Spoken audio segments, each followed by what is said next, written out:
वज़ीर रेवेन्यू सिंध मखदूम महबूब जमा पारां बरसातुनि दौरान ज़िले मटियारी जे मुख़्तलिफ़ शहरनि जो तफ़सीली दौरो करे सूरत हाल जो जाइज़ो वरितो वियो।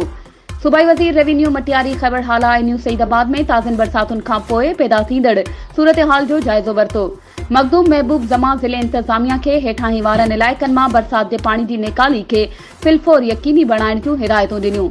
उन मौक़े ते वज़ीर रेवेन्यू सिंध मखदूम महबूब जमा चयो त सभई बलदियाती इदारा ऐं पब्लिक हेल्थ जा ऑफिसर ऐं मुलाज़िम फील्ड में मौजूद रहनि। हुन चयो त शहरनि जे हेठाहीं वारनि इलाइक़नि जी निशानदही करे बरसाती पाणी जी निकाली लाइ मुस्तक़िल मनसूबाबंदी कई वञे। वज़ीर रेवेन्यू सिंध मखदूम महबूब जमा चयो त सिंध जे वरी वज़ीर जी हिदायतुनि तहत सिंध काबीना जा मेंबर रेन एमरजेंसी दौरान सिंध में पंहिंजूं ज़िमेदारियूं सरअंजाम ॾेई रहिया आहिनि। हुन चयो त सिंध हुकूमत अवाम खे रिलीफ ॾियण जे लाइ तमाम तर वसीला कुतब आणे रही आहे।